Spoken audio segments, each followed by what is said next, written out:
Days Gone is a post-apocalyptic open-world survival game set in a universe where a deadly virus wiped out sandbox game design after 2013. In Days Gone, you play as Deacon St. John, a biker making his way through Oregon with your best mate, Boozer.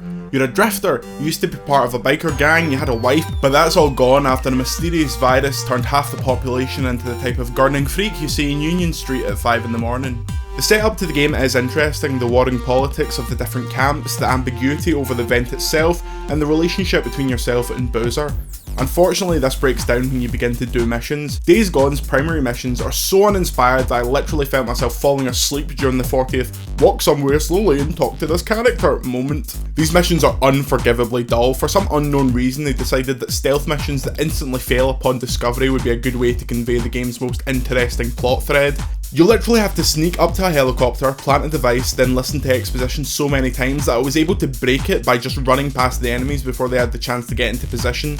You know those stealth missions in Spider-Man that everyone agreed were the worst part? Well, apparently no one told Sony Bend. It's essentially not gameplay. For a game this long, there is no reason all of this couldn't be in a cutscene. There's a horrendous string of missions in which Deacon apparently develops tracking powers beyond that of the most hardened drug dogs.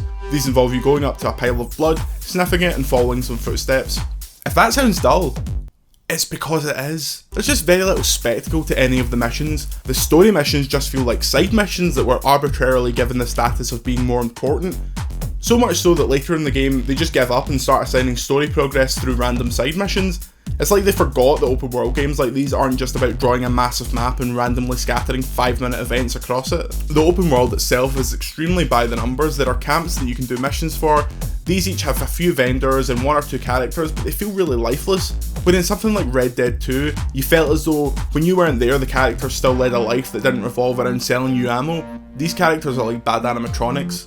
Outside of those camps, there are enemy camps that you can, stop me if you've heard this one before, clear out for experience. There are random nests of freaks that all play identically. You're never really given any incentive to go into these towns and explore. The left behind audio recorder is a total trope in 2019, but it's better than nothing.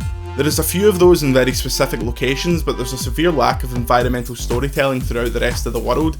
The game could really do with a radio. There's a character who will occasionally broadcast his InfoWars for the post-apocalyptic age, but apart from that, long journeys are just permeated with Deacon talking to himself when he sees a horde. A Fallout style broadcast of music to pass the time could really go a long way in establishing some kind of tone. It's a long game, but don't get it twisted, it feels about 5 times the length.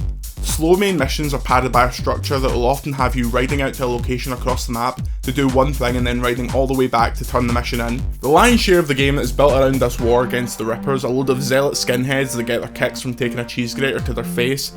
So you spend all this time building up to a climactic resolution, and then after that the game goes, oh no, wait a minute, it opens an entirely new area of the game, and all those characters that you spent so long with are practically forgotten about.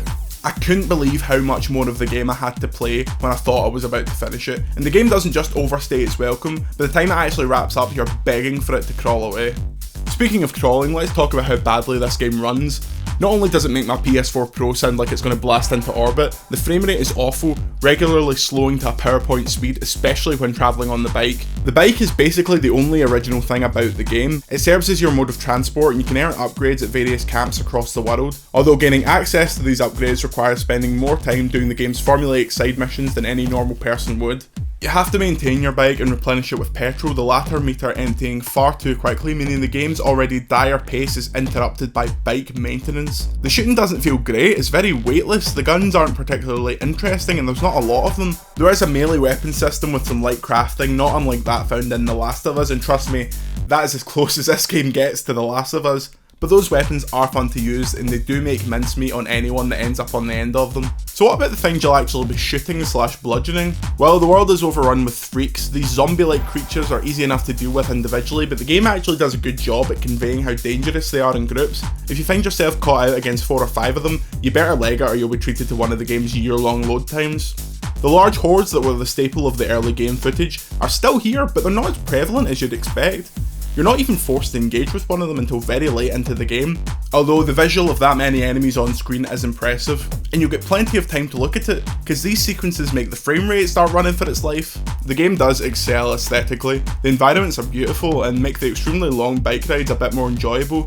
The animation is also stellar, specifically in the faces of the main characters. Emotions can be conveyed by the movement of an eyebrow or the tightening of lips. It's a shame they're stuck in this boring game because Deacon's interactions with Boozer and Sarah are actually charming and make me want to spend more time with the character.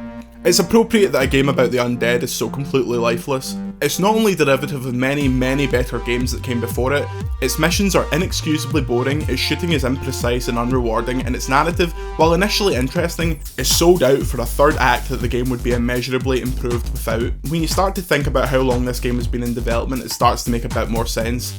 It's visually superb and shows off the PS4 tech as well as any title, but its core gameplay loop is so unbelievably uninspired and bland, it feels like a game that should have come out in the console's first year, not one of its last. I couldn't believe just how bored I was playing Days Gone. It made me wonder what kind of margarita pizza, lemon and herb chicken, Imagine Dragons best of listening person would actually get something out of this game. It's just so average, it's not even bad, which is arguably worse because there's just nothing to enjoy about it.